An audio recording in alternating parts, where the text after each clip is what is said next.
Bonjour, je suis Audrey Cournoyer, orthophoniste au Conseil scolaire Centre-Nord. Pour cette vidéo-ci là, sur la communication alternative et améliorée, on voulait répondre à la question quand on a notre outil de communication avec l'élève, comment je fais pour parler avec l'outil avec l'élève? Quelles sont les meilleures techniques pour communiquer avec l'élève en utilisant l'outil? Donc, pour répondre à cette question, on va parler des stratégies de stimulation SMORES. Donc, les stratégies de stimulation, on en a 6, une pour chaque lettre qui font un acronyme. Puis, vous remarquez le petit feu là, qui brûle le SMORES parce que ça fait un mot qu'on va bien se souvenir.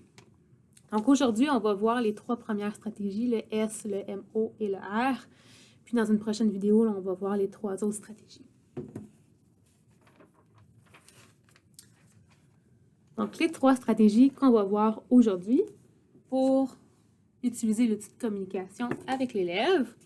On a la stratégie, le premier S pour slow, qui est de parler lentement. On a le MO pour model, qui veut dire modeler ce qu'on dit avec l'outil. Puis on a le R pour respect and reflect, donc respecter ce que l'élève a dit, respecter le mode de communication de l'élève, puis remontrer avec l'outil de communication. Donc, plus précisément, pour le premier, pour parler lentement, donc quand on va utiliser la parole, donc quand on va parler, puis quand on va utiliser l'outil de communication pour communiquer avec l'élève, on va penser à ralentir notre débit à la fois de parole et pour montrer les pictogrammes.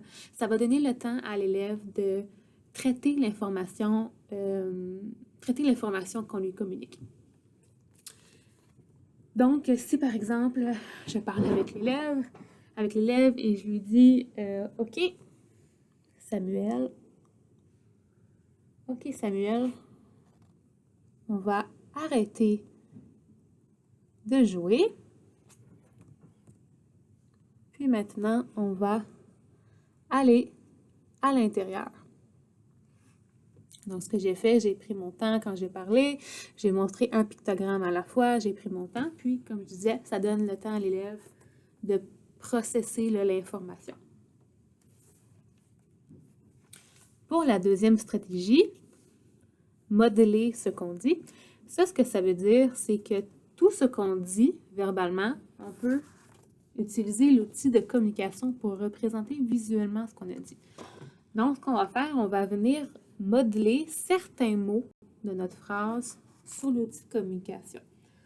Donc, c'est sûr qu'au départ, on ne cherchera pas à venir modeler chacun des mots de nos phrases avec l'outil de communication. Ça peut être long et lourd et surtout pas nécessaire, dépendamment l'élève est rendu où. Donc, on peut venir modeler pour commencer seulement un mot ou même 2 mots.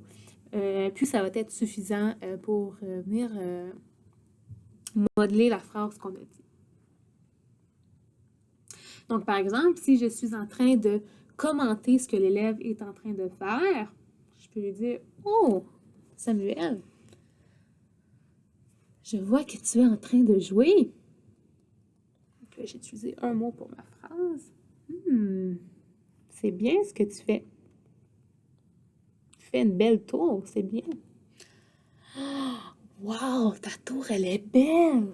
J'aime ta tour, j'aime la tour que tu as construite. Bravo, c'est bien! » Donc là, j'ai utilisé beaucoup de mots à l'oral, mais dans chacune de mes phrases, je suis allée modeler un pictogramme pour représenter un concept de ma phrase. Puis finalement, pour la troisième stratégie, respect and reflect, donc respecter le mode de communication de l'élève, puis montrer comment il peut le dire avec l'outil de communication. C'est que parfois, les élèves peuvent communiquer avec nous soit en utilisant des gestes ou ils peuvent faire un comportement non approprié, comme par exemple, ils peuvent venir, quand ils ont fini de manger, ils viennent pousser la nourriture pour montrer qu'ils ont fini. Fait que c'est correct, on comprend ce qu'ils veulent nous communiquer, mais on va leur remontrer avec l'outil de communication. Donc, si par exemple, on a un élève qui est en train de manger, puis que lui, tout à coup, il pousse la nourriture, on va lui montrer d'une façon plus plus langagière de communiquer avec nous. On peut lui dire « Oh, Samuel, tu as fini de manger? » Ou « Est-ce que tu en veux encore? » Là, il peut nous faire « Oui » de la tête, par exemple. Mais donc, pour le comportement de pousser la nourriture, on est allé lui montrer une façon qui aurait pu nous le communiquer. Et puis, ça fait qu'en le voyant, il peut penser que la prochaine fois, quand il a fini, il va pouvoir commencer à penser à utiliser ce pictogramme-là pour communiquer avec nous. Donc, les 3 stratégies SMORES qu'on a vues aujourd'hui, on a ralentir le débit de notre parole avec les élèves. On a aussi modelé ce qu'on dit avec quelques pictogrammes sur l'outil de communication. Puis on a aussi respecté le mode de communication de l'élève et montré comment le dire avec son outil de communication.